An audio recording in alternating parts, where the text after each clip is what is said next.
はい。それではですね、始めさせていただきます。ボーンデスタルの真の方が進行させていただきますので、よろしくお願いします。はい。浅野稲夫先生に来ていただきまして、はい、3DCG2 漫画ということで、はい、漫画でどうやって3DCG を活用されているかというお話をお願いしたいと思いますので。はい。わかりました。はい。よろしくお願いします。はい、じゃあ自己紹介させてください。はい、漫画家の浅野稲夫と申します。もう漫画を描いて25年ぐらい経つんですけれども、結構新人の時から、アナログだけじゃなくて、デジタルの描き方を使って併用しながら、漫画を描いていくっていうスタイルでずっと続けてきたんですが、まあ、ここ5、6年ぐらいですかね、3DCG を使って、それを漫画の絵の中に取り入れていくっていうことをしてまして、ちょっとそこら辺をお話しさせていただければなと。いや、僕も最初ちょっと浅野さん知ったのが、ちょうどテレビで、漫弁って、そうですね。漫画のこうメイキングがあった時に、その時多分フォトショップ使われてて、そうですね。もうめちゃくちゃ使いこなしてこうやってんのにもう驚いた記憶があって。で、ちょっとひょんなことから、そうですね。なんかの会合でお会いして。異業種飲み会みたいな。これもちょっとよくわかんなかった。謎の会で知り合って。その時本当たまたま出会って、で、ちょうどその時も浅野さんも 3D ちょっとね、いじられてて。そうです。ちょっとだけ始めたばっかりでやってみたいなっていうところだったんですけど、そうですよね。漫画業界って、まあ、今もそうですけれども、やっぱりなかなかこう 3D 業界っていうものと接点が少ないので、周りにそういう人もいないという状態で知り合ったので、まあ正直僕はこのシンさんにいろいろこう背中を押してもらって、今ここにいるという感じなんですけど。これが、でもちょっと出会ったのが多分5、6年ぐらい前ですかね。もっと前かもしれない。10年ぐらい前です。そうですか。10年前です。そんな経ちますか、お互い。10年前です。それで、やっぱり僕驚いたのが、まあ最初 CG 使われてて、でも本当どんどん新しい技術というかツールも取り入れられていて、で、まあ最近はね、ちょっとお会いするのもちょっと期間空いたりとかもありながら、なので、まあ今日は、その最新の浅野稲夫の CG の使い方というのがどうするのかというのを見せていただけるということで、わかりました。非常に楽しみにしてますはい、わかりました。よろしくお願いします。今日なんかいっぱい用意してきていただいたんですね。一応画像は用意してきてるんですけれども、まあ僕の場合、いわゆるその 3DCG のまあ本場の畑の中にいるわけではないので、まあそういう意味で言うと、初心者ぐらいの、イメージで見ていただければいいのかなとは思うんですけれども、僕の普段今書いてる漫画の作業工程を説明しますと、まずブレンダーで、いろんなプロップ、漫画の中に使うものを、モデリングして、それをアンリアルエンジンに持っていって配置して、それを背景に使ったりとか、小物をそこでレンダリングしたりとか、そういう使い方をしてるんですけれども、まあいろいろ紆余曲折あって、今モデリングのツールはもうブレンダー一つっていうふうにそうなんですね。なっているので、なるほど。そこの点で、まあブレンダーをどのぐらい使っているかというか、あとはその CG スタジオに行ったことのない人間が独学で、まあどれぐらい作れるようになってるか。そうですか。確かにちょっと、それはすごい楽しみなのと、ブレンダーはいつから多分4、5年前。4、5年前ぐらいぐらいから使い始めて、それでは別のツール使ってたんですけれども、なかなかその漫画の連載期間中って連載が、忙しくて、練習というか、その訓練をする時間がないんですね、その CG の。そうだね。まあ、イメージは確かに漫画家の方たちね、ずっと朝まで描いてるみたいなね。基本的に余裕がないので、でもその中で、まあ、ちょっとずつ、例えばロボットが出てくるから、ちょっと1週間だけ時間空けて作ったりとか、そういうのはしてたんですけど、結構断続的だったんで、なかなかスキルが上がらなくて、で、長年やってた連載がちょうど去年の春に終わって、でそこから半年間だけは、そういう CG スキルの習得期間だと思って。時間取ったんですね。もうこの間は漫画は描きませんっていうふうに自分で決めてやっていたんですよ。それが去年の夏前から、本当に年末まで、綺麗に半年間ずっとCG だけやってたんですけれども。じゃあ起きてはずっと YouTube 見てなんかブレンダー触ってみたいな。そうです。本当正直漫画描いてる時よりも圧倒的に集中力ある状態で、ただまあ独学なんで、それこそ動画サイトでそのチュートリアル見て、みたいな感じで習得してたんですけれども。なるほど。はい。という感じで、今日はまあ画像準備してきてるんですけれども、割とこういう感じで話が多くなったりもすると思うんですけれども。全然、はい。お話多くなっちゃう。皆さんも楽しみにしてると思いますんで。じゃあちょっと、はい、お願いします。はい。じゃあちょっっとスライドの方、見ていただきたいんですけれども、はい、今、最初に出てるのが、これが、今、僕が、今年の春から連載し始めてる、ムジナ・イントゥ・ザ・ディープという漫画の、はい、ワンシーンなんですけれども。めちゃくちゃかっこいいね。そうなんですよ。で、これ、カラーイラストなんですけれども、キャラクターは、普通に僕がフォトショップで描いてるものなんですが、なるほど。ここに写ってる背景に関しては、すべて 3DCG で。この自販機もそうだし、コーンもありますね、コーンもあるし、向こうに写ってる建物も車もあって、みたいな感じなんで、で、これは、いろんなアセット、自分で作ったものもあれば、購入したものもあるんで、いろいろこう併用してはいるんですけども、ここのシーンで言うと、建物の壁とか床とか地面とか、あと手前に映ってる自動販売機とかっていうのは全部僕がオリジナルで作ったものになります。車とかはやっぱりこう、難しいんでかなり、買ったものであるとか、使えるものを使っていくんですけど。でもちょっとなんかリアルと、なんだろう、アニメが混じってるというかね、なんかすごい面白い表現ですよね。そうなんですよね。だから僕の作風として、今までの漫画の絵を 3D で頑張って再現するというよりは、まず CG で出るレンダリング画像というものがあって、そこから、漫画の絵に近づけるというよりは、新しい絵柄っていうものをその中で探していくっていうスタイルでずっとやってきてるので、だからもしかしたらこの絵を見て、キャラクターと背景ちょっと分離しちゃってるなとか、そういうのもあるとは思うんですけど、それはちょっとずつこうすり合わせていくというか、そういう考え方でやってるんで、僕結構絵柄がコロコロ変わっちゃうんですけど、現時点ではこれで、完成というふうになってます。で、仮にこれを、じゃあ、手作業でこのクオリティ描くのは相当難しいと思うんですけれども、じゃあ頑張ってこういう割とこう、フォトリアルな絵を描くってなると、正直1日じゃ終わんないはずなんですよ。そうですね。これ見るだけでも、例えば自販描くだけでもなんかそうですもんね。多分自販機描くのに2日ぐらいかかる。人によるとは思いますけれども、かなり時間はかかる。ですけれども、これに関してで言うと、背景の、に関わってる時間っていうのは、多分30分ぐらい。これ30分なんですか？もうだから。置いてくっていうだけ。もうすでに、この街角の一角は、もうデータとして僕は持ってるので、なるほど。本当にカメラアングルを決めて、なるほど、ロケですよね。ロケハンみたいのをして、レンダリングして、で、それを、どういうふうにフォトショップでレタッチするかっていうところだけが作業の部分なんで、なるほど。そこに2、30分かけたという程度という感じなので、で、キャラクターに関して言うと、そんなに時間かかんない。人物だけだったら時間かかんないんで、トータルで、そうですね、3、4時間ぐらいで、このイラストが1個終わった。そうなんですか。なると、時間で言うと、本当になんか、10分の1は言い過ぎかもしれないですけど、かなり時間は短くなってるし、クオリティ的にも僕は満足いくものになってるっていう感じ。本当雰囲気あるし。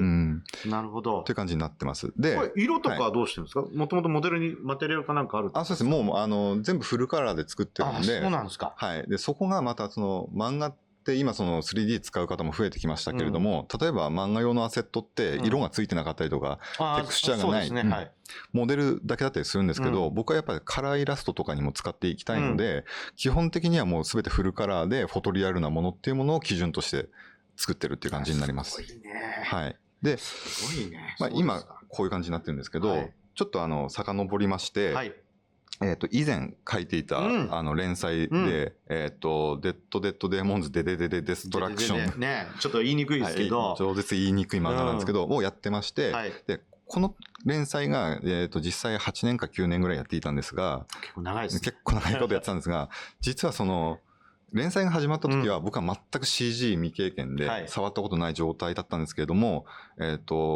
物語がこれ SF なんで、そうですね。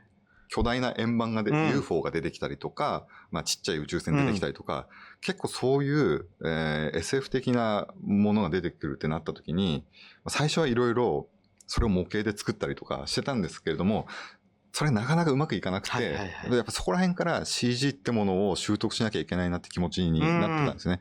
だから、連載開始時は全く未経験者で、その途中で、入れていったってことですね。入れていって、徐々に置き換えていったっていう感じなんですけれども。はい。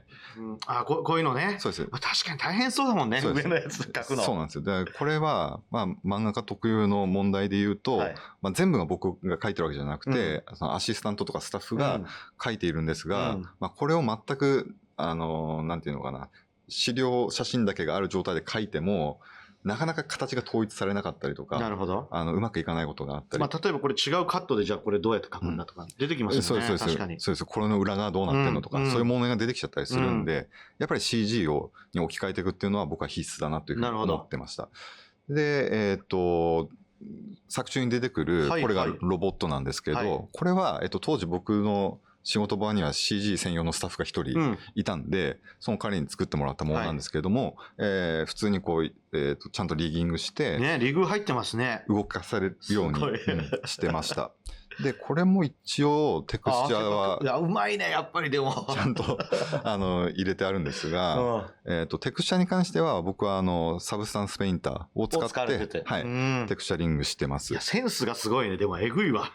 まあでも、かっこいいもん。まあ、ロボットまあ僕はそもそもそういう SF とかロボット漫画これまで書いたことはなかったんで、かなり見よう見まねで やっているんですけれども、やってはいたんですが、まあ本当にやらざるを得ない状態になってしまったので。確かに書くと思ったらちょっと恐ろしいですね。そうなんです。いろんなカットでね。なかなか本当に形をこう帳尻合わすのって難しくて。で、これは作中に出てくる母艦と呼ばれる大きい宇宙船なんですけど、これとか本当にディティールが多いので、これこそ手で書くのはかなり困難。そうですね。ってことになるんですよね。いや、やばいね、これ。そう、すごいね。そうです。結構序盤は、真っ平らな鍋の蓋みたいになってるんですけど、ちょっと後半変形してボコボコになっていくんですけど、まあこれとか手で描くのはちょっと難しいっていう感じなんですが、実際これを、原稿の絵にすると、まあこういう感じに。やばいね。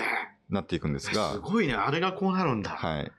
ただこれも、レンダリングした画像を、フォトショップ上でアウトライン抽出したりして、漫画っぽい絵に近づけていくんですけど、かなり人の手は入ってます。かなり。また書き足したりとか、かなり書き足しているんで、まあ、多分数時間は人の手が入ってるのかなという感じなんですけれども、まあそれでも数時間で終わるんであれば。すごい。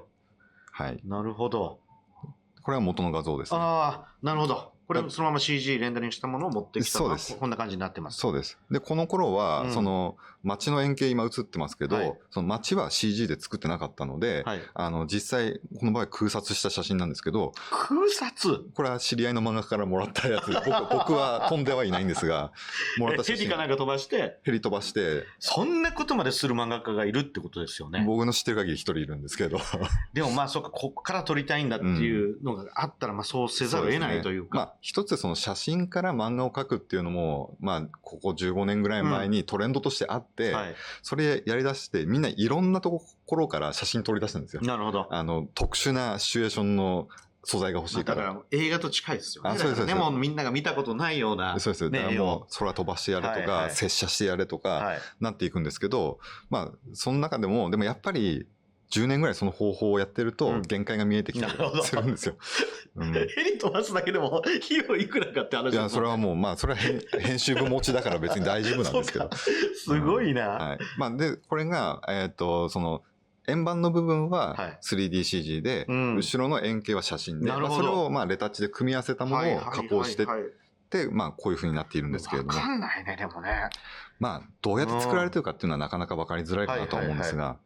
で、そのデデデデの後半に、ロボットがいっぱい出てくるんですね。で、そこはもう本当に、僕が、そろそろ 3D のモデリングを、まあ、練習しなきゃいけないし、できるようにならなきゃいけないから、ちょっと時間作って自作したロボットを、使ってます。これですね。はい。それがこのシーンなんですけれども、元々の素材のデータにすると、まあ、こういう感じで、そうなんだ。はい。で、これもさっき言ったみたいに背景の部分は写真なんですが、メカの部分は、CG で。で、それをブレンダーで作っていたんですが、その画面をお見せしますと、まあ、こういう感じですよね。はい。で、これも、まあ、普通にリギングしてポーズつけて、という感じで、テクスチャーはサブスタンスペインターで作ってという感じなんですが。リグも、イニオさん自分でこれはリグもやりましたね。あ、そうなんですか。すべてやってます、自分で。すごいね。ゼロのところから。その辺も YouTube 見ながら。ひたすら動画で勉強ですね。あ、そうなんですか。すごいね。まあでも、僕はまあ、ブレンダーを使い始めて思ったのは、ブレンダー本当にチュートリアルが多いんで、初心者特に勉強しやすいっていうのが、初心者多いですもんね。はい、思いました。それ見ながら。そうですね。作っていて、まあこういう感じでモデリングしてるんですが、まあそれが最終的に出来上がりとしてはこういう感じに。でもなんか最終形見るともう分かんないね。そうなんですよね。全然違和感ないというか、そうなんですよ。書いたんでしょとしか思わないんだけど。そうです。だからまあ僕の方としては、その読者が、なんていうかな、どういう過程で作ってるかっていうのが、は別に見えなくてもいいと思っていて、確かに。まあそこを感じないで、むしろその自然に読めるのが一番だと思ってるんで、全くそこは強調しないんですけれども、だからまあ関心持ってもらえるのは漫画描きたい人とか、になるかなと思うんですけれども、はい。もともとはこういう感じですね。いや、でも、えぐいっすね。最終のものがもう全然違うというか。そうなんですよね。だから本当はもっと綺麗にもレタッチできるし、できるんですが、やっぱ漫画って読みやすさの、そのクオリティのラインっていうものがあって、細かく書けば書くほどいいというわけじゃないんですよね。なるほど。だからそれをどれぐらいまでディティールを落とすかっていうのも漫画としての読みやすさだったりするので。そうか、CG だと結構ディティール出ちゃいますからね。そうなんですよ。全部綺麗に作ればいいというわけではないっていうのが、この漫画の 3D の特有のところなのかなと思います。なので、まあ仮にこれを外注して作ってもらって、まあ結構な費用が発生することあり得ると思うんですけど、まあしますよね。はい。僕の中では、そこまでクオリティ高くなくてもいい。だったら早く安く作ってくれた方がいいっていうのはあるんですけど、やっぱそのクオリティラインって分かるのって僕しかいないじゃないですか。確かに。そう。だから確かにそうですね。まず僕がひな形になるものを作んなきゃいけないっていうのもあったので、自分でやってみたってことですね。自分でやってみないといけないなっていうふうに思ってたってことなんですね。まあこういう感じで他の。また違うテクスチャーのバージョンってことですか？他の機体ってことですか？そうですね。ロボットが2機いる設定だったので、色違いで作っていたんですが。かっこいい。はい。で、他にも、これとかスタッフが作ったものなんですけれども、まあこういうちょっと大きめのロボットがいたりして。それでこんな絵になるんですか？なりますね。やばいね。すごいね。でもやっぱり、まあこの画面を見ると分かるように、まあ、これを完全にアナログでやるってなったらなかなか難しい。いや、そうでしょうね。相当こういうのが好きな人じゃないと描けないと思うんで。確かに。そもそもリファレンスがなさそうですもんね。そうなんですよね。仮に、じゃあ僕が、平面のデザイン画を起こしたとしても、この足の裏側どうなってるのとかそういうことになってくるじゃないですか。という感じなんですけれども。やばいね。はい。で、まあ、こういうロボット、キャラクターに関しては、まあ、こういう感じで、作画してました。やっぱりロボットとかこういうものは有効ってことですよね。かなり有効だと思います。まあ、現状多分そうだと思いますけど、もしそのロボット漫画やるんであれば、CG スキルは必須かなとは思います。で、一方で、そのデデデデに関してで言いますと、後半で、その母艦というものが大爆発して街が壊れるっていうシーンがあるんですけども、そこのシーンが、まあ、こういうシーンがあるんですね。瓦礫ですね。はい。で、これは、ブレンダー上で、シミュレーションしたものを使ってます。これもすごいですね。はい。で、これは、窓と、建物は自分で、まあ、すごい簡単なモデルなんですけど、自分で作って、で、とりあえず、まあ、正直僕シミュレーション詳しいことは分かんないんですが。いや、そりゃそうですよ。だってね、ちょっと触ってたぐらいですからね。もう本当にサイトのやつを見よう見まねでやって使えるかどうかなっていうのを一回試してたんですよ。で、まあこういう感じでモデリングしたものを作って、破壊して、みたいなことをやってたんですね。で、これはまあ実際、さっきの漫画の画面に戻すと、まあ、有効だとは思います。これを手でやれって言われたらまためんどくさいんで。いやもうなんかね、本当紙作画でもない限り難しいですよね。まあだからちょっとその実際の正確性っていうものは僕には判断できないんですが、まあちょっとこういうハったりの効いた絵を作るのにはすごいシミュレーションっていうのも結構使いやすいし。いや、本当ですね。いや、すごい。ブレンダー思ったよりもシミュレーション軽いんで。なるほど。はい。まあ他にも例えばこういうビル群をこういうふうに破壊したものをまあこういうふうに使ったりとか、あとはその 3D 上でシミュレーションした時に出た細かい破片とかを、フォトショップ上で破片の素材として一回作って、もっといいところに置いていくってことですか？それを重ねていく。ああ、なるほどね。みたいな作業はしてました。すごいな。はい。で、他に、これなんですけど、これは、主人公のお父さんが、こうタイムスリップするシーンがあるんですよ。その時に、まあ、こういう表現を使ったんですが、まあ、これは、こういう、漫画で描いた絵を。まずありますと。まずあります。これが現在ですよね。はい。で、これを、キューブを積み重ねたものに、普通にシミュレーションをかけて、すげえ。崩れたものを、漫画の絵に取り込む。かっこいいんですけど、っていうのをやったんで、だから難しいことはしてないんですけど、これを漫画で使うっていうことはあまり例がないので。確かに。でも表現としてはものすごい面白い絵ができてるじゃないですか。そうですね。さっきの最終形見てても。そうなんですよね。こういう感じになるんですけど。この表現何みたいな。そうです、そうです。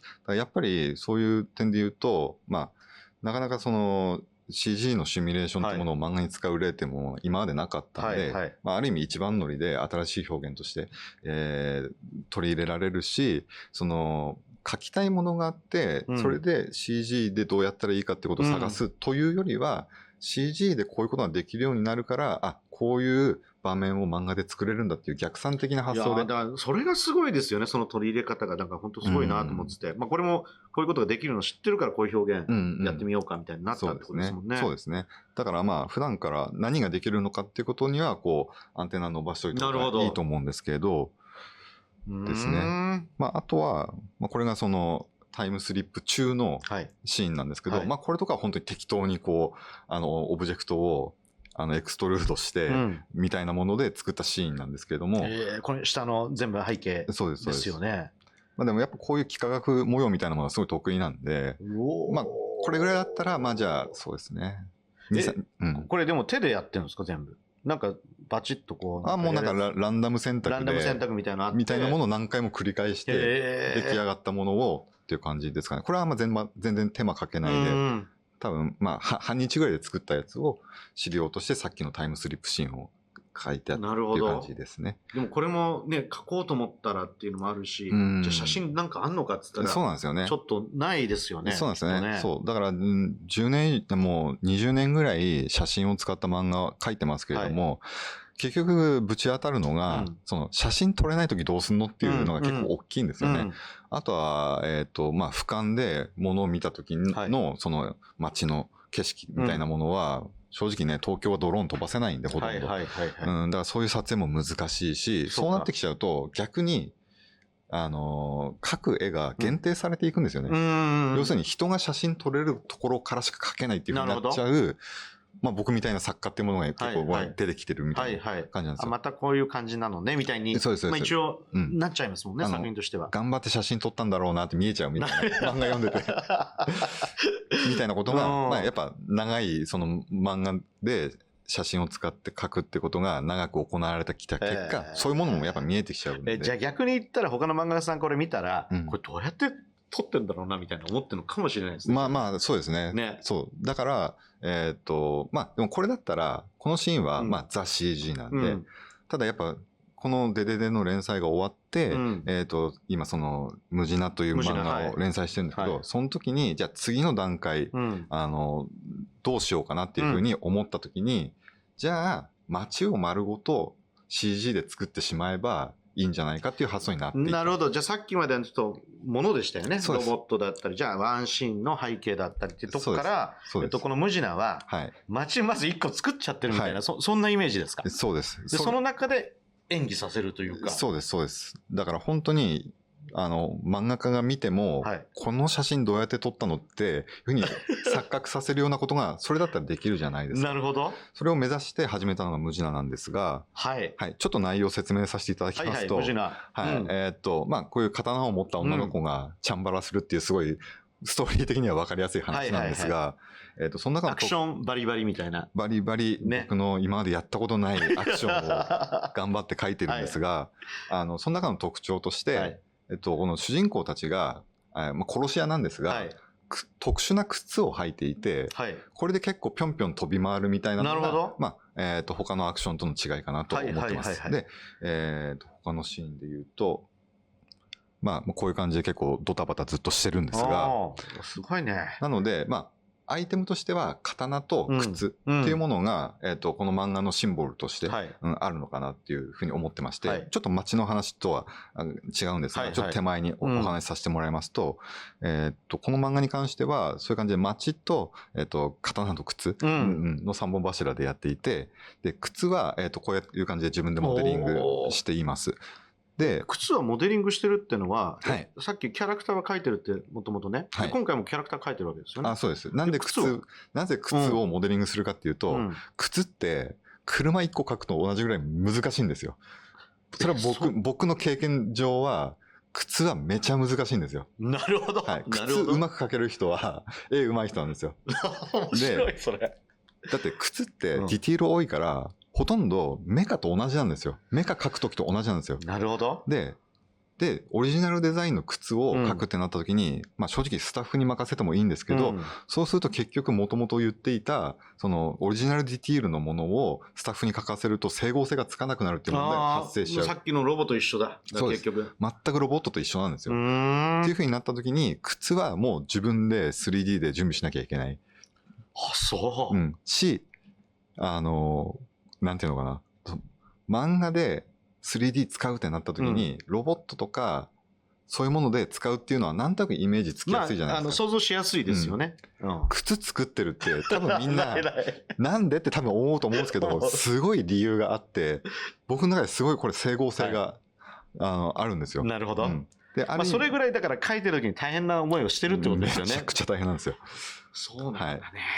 という感じで、まあこういう感じでデザインしたものを、まあ結構リアルめに作っては。これね、靴もいろんな種類のがあるってことですか？そうです。キャラクターごとに履いてるのは現状2足しかないんですけど、まあ2パターンと色違いがそれぞれあって、みたいな感じなんですけど、まあ、最終的に白黒なんで、その時に映える色合いってものを考えとかないと結構真っ黒になっちゃったり。そうか、白黒にした時にちゃんと綺麗に見えるというか。そうです。だから今のこの画像で言うと、まあ赤い部分は黒くなるんで、そういうバランスで、それを念頭に置いて、色は作ったりするんですけども、まあ、ただね、ポリゴン数的には、僕のなんか昔からの癖で、結構低ポリで作る癖があって。なるほど。まあ自分で最後こうやっちゃえばいいやってところですかね、さっきのね。そうですね。そこまで細かいディティールは漫画にはいらないし、重くなるぐらいだったら低ポリでっていう発想になってるんですが。とはいえ、だからこれ最終形にも生きてきてるわけですね。そうですね。さっきのロボと一緒で、これはこれで使ってるわけですよね。もちろん使ってます。恐ろしいな、それはそれで。逆にどう合わせてるのかって気になってくるんで、後から多分あるのかもしれないですけど。あります。で、リグみたいな。これもリグが入っていて、やっぱりそのアクションシーンで特徴が、その、つま先の動きっていうものが結構、その躍動感っていうものに必要。なるほど。ずっと同じ形では絶対いけないんで、だから足元だけは個別リグを組んで、やばいね。はい、作ってます。いや、これちょっと見てる人も驚いてんじゃないですか。はい。これは、本当に迫力が変わるんで。すごいな。で、まあ、靴はこんな感じなんですけど、まあ、あとはその刀に関しても、もうこれも自作して、まあ、こういう感じになってるんですけれども、すごい。まあ、これも2パターン、プラス色違い2種類ずつみたいな感じで書いていて、まあ、刀も微妙な曲線があるんで、結構書くの難しいんですよ。なるほど。だからこれも作っとくと、全然楽になります。でもキャラクターは 2D なわけですよね。キャラクターは 2D です。そこら辺のお話もちょっと後半にしようかなと思うんですけど、なぜ人は作らないのかっていうのはあるじゃないですか。そうですよね。はい。そこはやっぱり、こう全体の、なんていうのかな、その、タイムパフォーマンスというか、そこをすごい天秤にかけた結果、今ここは作ってるし、キャラクターは作ってないって感じなんですけど。でもちょっと驚く。はい。で、ここら辺の素材を使ったアクションシーンっていうものが。例えば、ごめんなさい、ちょっと挟んでですけど、これ、刀とか作られてると思うんですけど、どんぐらい時間かけてるんですか、その靴とか。大体、靴は一足1日。そのペースでやるんですね。1日でやります。刀は、これ全部1日。何本もあるけど。テクスチャーの部分も含めて1日でやります。早いね。めっちゃ急いで。だから、これが本職の人との違いなんですけど。そうか、本職の人はもうちょっと、どうだってやってるかもしれない。完璧に、やっぱこう、破綻しないようにとか、トポロジー破綻しないようにとかってやると思うんですけど、最悪漫画で使えればいいと思ってるので、結構壊れてるところ多いんですよ。なるほど。とか隙間空いちゃってたりとか。なんですが、そこは結構目をつぶったりとか、テクスチャーの解像度もそんなに高くなくていいかみたいな感じでやってるんで、結構急いでやってるんですが。で、実際ここら辺の素材を使ったアクションシーンっていうのが、こういう感じになっていきます。やっぱり 3D のモデルはいるっちゃいる。そうですね。これはアクションシーンなんで、これはちょっとアンリアルエンジンの中で使えるマネキンなんですけど、それを、改造して、靴だけ履かせて、こういうことか。はい、動かしてっていう感じになります。でもさっきのシーンですよね。そうです。だからこれアクションシーンに関してはこういうマネキンがあって、はい。という感じになってます。ただ、いわゆる普通に立ち話のシーンであるとか、そういう部分に関してはマネキンいらないんで、全く資料ない状態で書いてるんですが、アクションシーンはもう靴含めてマネキン使ってます。今までどうしてたんですか？これ 3D 使わなかった時は、こういうアクションシーンがあった場合ですか？アクションシーンみたいなのあった時に。頑張って書いてました。けど、やっぱり僕はやっぱりその素養がないというか、アクション漫画をそもそもあまり読んだことないっていうのがあって、なんていうかな、イメージできないんですよね。この絵面というか、レイアウトを。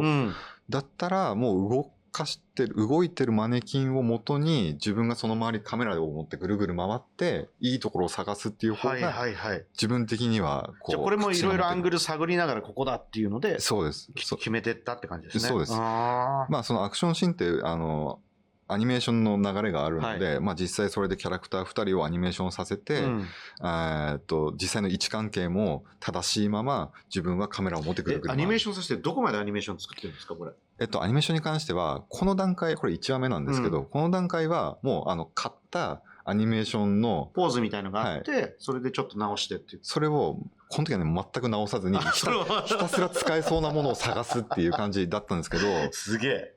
ただ、ちょうど、9月に単行本が出るんですが、それの、違うか、2巻の頭ぐらいからアニメーションも自分で作るようになってきました。恐ろしいな。という感じなんですけど、そこも本当になんか無理やりやってる感じはあるんですが、で、今はじゃあこんな感じでアクションシーンをやってます。で、ちょっと街の方に話戻しますと、動画の途中ですが、ここで CG ワールドよりお知らせです。今月3月28日土曜日、29日日曜日の2日間、シリーズ第6回目となるブレンダーフェス 2026SS を開催します。モデリング、コンポジット、ジオメトリーノード、AI 活用など著名ブレンダーアーティストによるテクニックやワークフローを学べるセッションを全16セッションご用意しています。現在、早期割引チケットも販売中ですので、ぜひ概要欄のリンクからチェックしてみてください。それでは引き続き、ブレンダーフェスセレクションをお楽しみください。これが今そのムジナという漫画で使っている舞台になっている街の中心地が。これ、ちょっと待って。浅野さんこれ全部作ったってこと？全部作りました。行かれてますね。行かれてますね。遠くに見えてる、高いビルある。ある。これはもう円形用のアセットなんで、近づいたら結構スカスカなんですけれども、その手前のビルに関しては全部自分で作ってます。で、どうやって作ってんだって話になると思うんですけども。そうですね。ビルを一個一個個別でモデリングしたら本当に一生終わらないんで。いやもうこの物量だけでもものすごいなと思っちゃいますけど。結構きついと思うんで、基本的には僕は一人でやらなきゃいけないって前提としてあるんで、建物に関しては壁とか窓とかそういうものを細切れにしたもので、バラバラで作って、そのモジュール構造の建造物として作っているので、僕がモデリングしてるのは本当にバラバラのパーツなんですよ。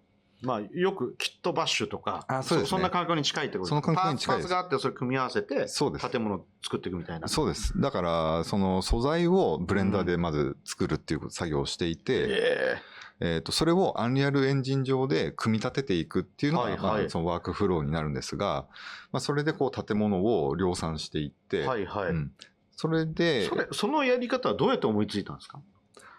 いわゆるゲームの。ゲームでやってるようなものを、なんかで見て。そうですね。ゲームの背景の作り方を、真似してという感じですかね。とても、でも、使い回しのパーツを使ってるとは全くここからは想像もつかないというか。多分、厳密に見れば、同じ建物もいっぱいありますし。全然わからないけどね。ここまで引いてしまうとっていうのはありますよね。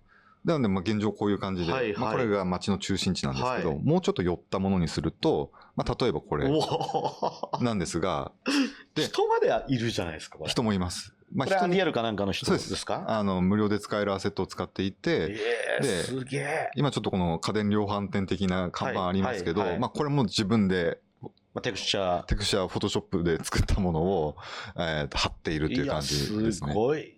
で、一応目標として、街の雰囲気ってものを、日本の現代の繁華街みたいなものにしたかったので、日本っぽさっていうものをちょっとこう漫画の中で出していきたかったので、はい。それを考えるとやっぱ看板というものが結構必要だったんですよね。情報として。こういうね、今出てるね。はい、そうです。で、これ作業してたのが去年の夏ぐらいなんで、はい、AI がまだない時だったんで、全部自力で作ってたんですけど、なるほど。最近はちょっとそれもあるから楽になってきてる。はいはいはいはい。AI に助けてもらうから楽になってるんですけれども、まあそういう感じでテクスチャーも自分で準備して、マッチも準備してという感じなんですけれども。AI って使われてるんですか？参考にしてるって感じなんですか？いや、例えばこの看板で、例えばこう、なんていうかな、写真の女性が写ってるみたいな時は、AI で使った画像をそのまま入れて、でそこに文字とかを自分で、フォトショップ上で配置して、看板にするみたいにしてます。正直、ここら辺の文字とかの、フォントに関しては全然、すぐできるんですけど、全部の画像を自分で自前で用意するってのは多分不可能だと思います。確かに。はい、ものすごい量になりますよね。はい、普通に1枚で1日かかっちゃうんで、はいはい、そこら辺は AI 使ってるんですけど、ちょっとそれも後で説明します。はいはいはい。でもこれ、すごい、でもセンスもすごい、よくでもこの街を、いや、街作るってすごい大変だと思うんですよね。大変でしたね、これね。いや、すごいな、この感覚。いや、道路の幅とか、多分階段とか、いろいろ建物ね。まあ、街っぽく見えるっていうのは何か、ただ、すべてを完璧に作っている時間はないので、僕には、半年っていう制限時間があったので。いや、ちょっとすごいわ、でも。で、もうちょっと建物近づいていくと、まあ、こういう感じになってます。いやだから、まあ、情報として今見えてるのはビルと、まあ、室外機と、電柱と。電柱ありますよ。電柱もすごいな。そうですね。あとは手前にこの街灯があってみたいな感じなんですけど、多分ここに映ってるものはすべて、ほぼすべて、後ろの木とか以外は自分でモデリングしてるものになると思います。信じられない。ですね。まあ、こういう感じで、まあ、見えてる看板とかも自分で、まあ、看板とかはうちのスタッフが、やっぱその 2D ができるスタッフなんで、絵が描けるスタッフなんで、看板とか任してる部分もあるんですけど、まあ、こういう感じになってますね。いや、すごい。はい。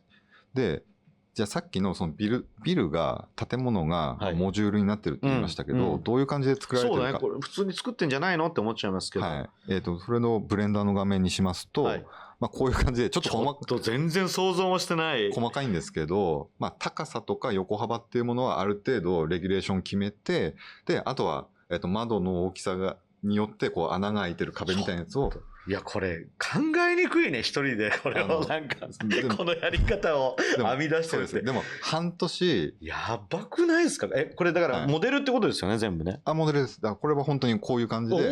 おお、それが並んでるのを今さっきの画面ってことね。そうです。一個一個作っていくんですが。やばいんだけど。そう。だから僕がその半年 CG やるぞってなった時に、最初決めたのが、何のパーツが必要なのかっていうところから始めたんですよ。はい。それを洗い出すところから。それは建物見て。そうです。で、僕レゴブロック好きなんで。レゴ好きですよね。レゴブロックの形全部把握してるんで、何があったらどういう形が作れるかっていうのが分かるんですよ。それで分析していったんですよね。そうか。それでこれだったらハマっていくから。はい、そうです。ただの壁じゃなくて、やっぱ角のパーツとかが必要なんですよ。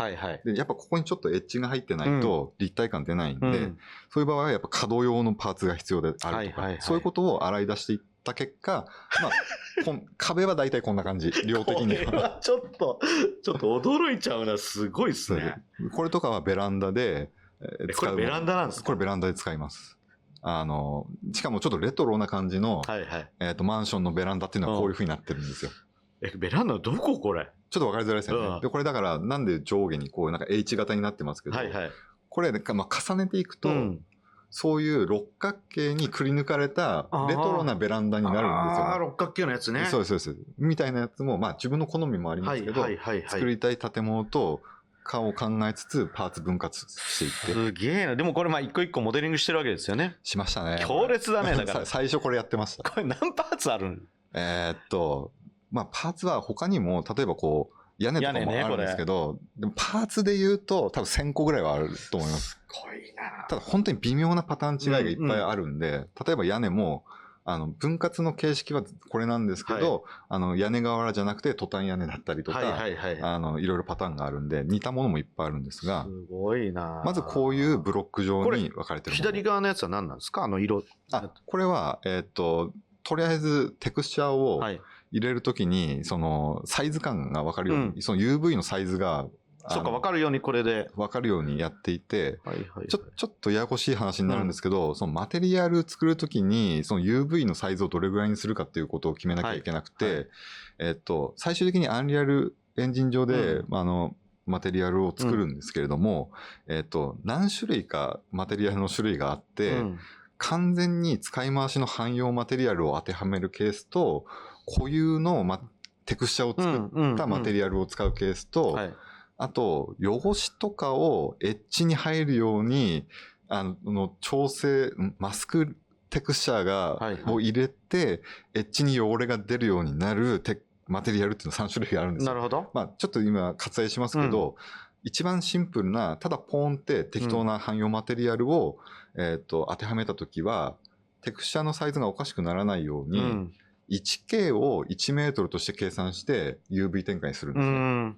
だから、それが分かりやすいようにこういうグリッド状のテクスチャーを準備して当てはめるって感じになってるんですね。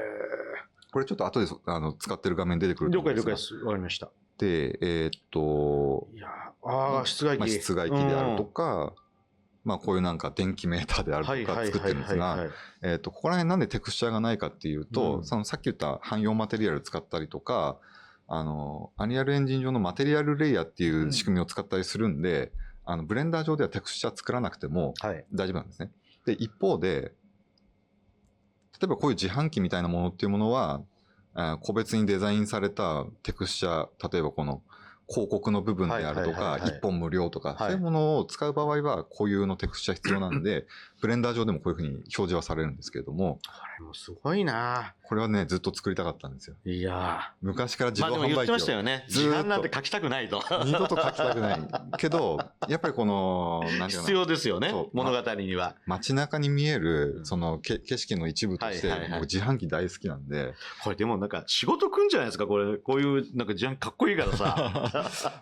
でも、結構厳密に言うと、作りは結構雑ではあるんです。こんな感じなんですね。そうです。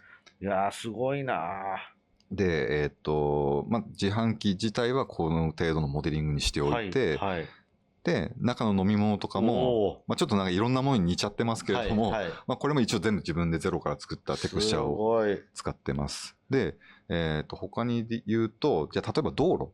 道路とかも、さっきの建物と全く同じ発想なんですけど、こういう感じでバラバラにしておけば、後でこうどんどんつないでいけるんで。すごい。はい。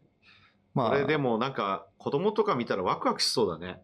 面白いと思いますよ。自分でちょっとこう、つなげてみたいとか、なりそうですよね、これね。実際僕、やっぱりこの、適性もあるとは思うんですけど、やってる時かなり楽しかったんで。すごい楽しそうだもんね。で、ちなみにこの道路を寄っていくと、どうなるかっていうと、このぐらいの見た目にはなってるんです。すごいじゃん。嘘でしょ、これ。で、これは自分で写真撮った近所の道なんですけど。でもそれを貼ってってことですよね。貼ってますね。こんなんに見えんの。これぐらい。そうです。これぐらいの、テクスチャーの解像度にはなってる。すごい。という感じになります。で、他にも、例えばこう電柱とか信号機とか、モデリングする基準として、買えるものがあるんだったら買った方がいいとは思ってるんですよ。ただ、やっぱ日本固有のものっていうものが、そうか。意外と海外のものがね、多いから、海外のもの多いないですもんね、日本のものは多くないんで、クオリティ的にOK なものがあったらそれ使ってもいいと思うんですけど、僕の個人的な興味もあったり、スキルアップも兼ねて、作れるものは作ろうみたいな感じ。なるほど。しかもよく見るものに関して。信号なんか特にそうですね。そうですね。信号と電柱っていうのは、日本っぽいものなんで。確かに。はい。あと、これ駅のホームの、上の屋根の。これもモジュール化されてるってことですか？そうです。これもバラバラになっていて、連結していけば、駅のホームになるんで。とは、この駅の電車の走る線路の高架とかね。イニオさんの変態ぶりがよくわかるもん。これは普通の人こんな作れないと思う。面白かったですね。多分もう一回作れって言われたら絶対嫌ですよね。もう一回は作れないんですけれど。でも一回作っとけば。そうですね。ってことですよね。多分ね。いくらでも使い回せるから。そうですね。だし自分で作ったものってやっぱ、思い入れが結構できるんで、じゃあ、このこれは例えば線路ですけど、はいはい、それを使ったシーンを漫画の中に出そうかな、優先的に出そうかなっていう気持ちになる。そうです。実際、そのムジナの1話目っていうのは、その線路の上で戦うところでフィニッシュっていう感じになってるんで、これあったから。僕すごい気に入ってるんですよ。よくできたなと思って。面白いな、まあ、他に言うと、例えばこういう駐車場であるとか、まあ、これは、はい、これは固有のテクスチャーがあるんですが、で、さっきの電灯であるとか、あとはこういう交通車両とか。すごいな。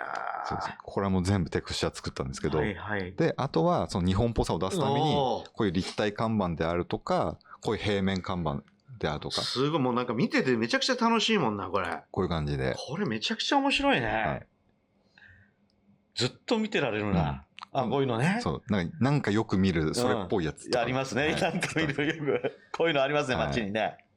で、出来上がったのがこういう感じと。いやー、そう。これが、ムジナの舞台。舞台です。で、この中なんですか？そうです。だからこれ見てわかる通り、一応土地としては1キロ四方で作ってるんですけど、全部が埋まってるわけではなくて、まあ時間切れだったんですけど、外側はまだこういう空き地の状態になっていて、ただまあ、本当に街の中に入っていっちゃえば、外側あんまり見えないんで、確かに。そう、必要なものだけ、ディティールアップしていくっていう感じで今は作業してるんですけれども、これもうちょっとアップにすると、まあこういう感じになっていて。どんどん来るね。はい。確かに。で、実際このシーンを、漫画に直すとどういう状態になるかっていうと、まあこういうシーンになっていくと。はい。すごいね。ってなっています。で、強烈だよ。見てる方たちどうなんだろう。いやもう強烈としか僕の中でも言葉がないですけど。まあでも、ある意味半年かけてこのワンシーン作ったぐらいの感じなんで。なるほど。まあでもそうですよね。背景が全部そうですからね。じゃあ実際ここからは、じゃあちょっと 3D のそのモデリングの内容というよりは、その漫画の画像がどうやって作られてるかっていうことを。ちょっとそれも聞きたいですね。ご説明したいんですけれども、まあこれが最終的な完成の原稿なんですけれど、ワンシーンなんですが、もともとはさっきのさっきのと似てますね。レンダリング画像があって、まあ漫画だからモノクロなんですが、これをフォトショップで、アンシャープマスクっていうフィルターをかけた後に2回超過すると、こういう状態になるんですよ。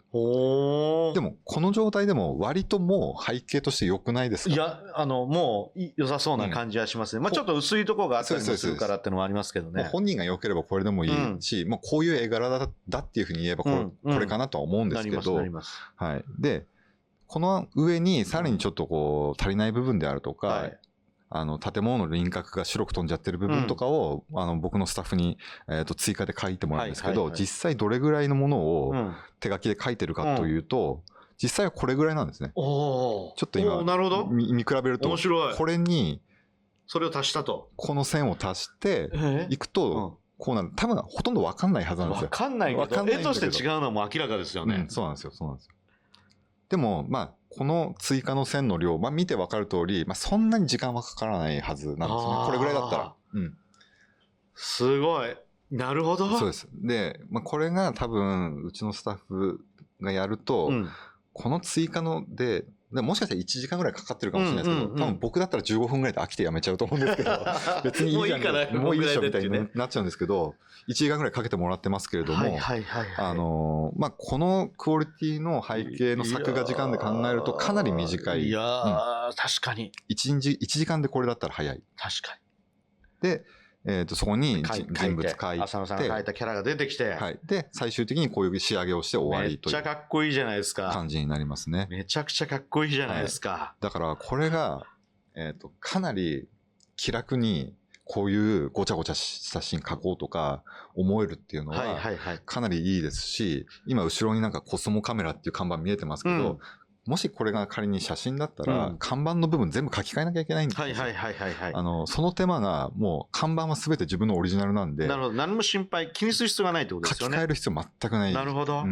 でそこら辺の、なんていうのかな、気遣いみたいなものいらなくなってくるっていうのもかなり心強いですし。前までは写真の時は当然書き直してたってことですよね。めちゃくちゃいろんな修正をするんですよ。まあ、迷惑かからないようにってことなんですけど、そこに時間かかってたんで、例えばこの背景1枚、スタッフが書き起こすのに、例えば3時間とか4時間とかかかってたものが1時間になるんだったら、もう3倍ぐらいのスピードで、まあ、そうか。そう、仕事頼めるんで。いやで、ちょっと別のシーンなんですが、まあ、こういう雑踏のシーン、これは完成原稿なんですけど、これももともとどうなってたかっていうと、まあ、こういう CG のものがあって、周りに看板ごちゃごちゃあって、で、それを加工するとこの状態になります。はい。で、やっぱりちょっと白が、そうです。それで、こんな感じの足すんだ。そう、これぐらい足して、まあ、なかなかよくわかんないですけど、多分絵的には結構変わってるんですよ。いや。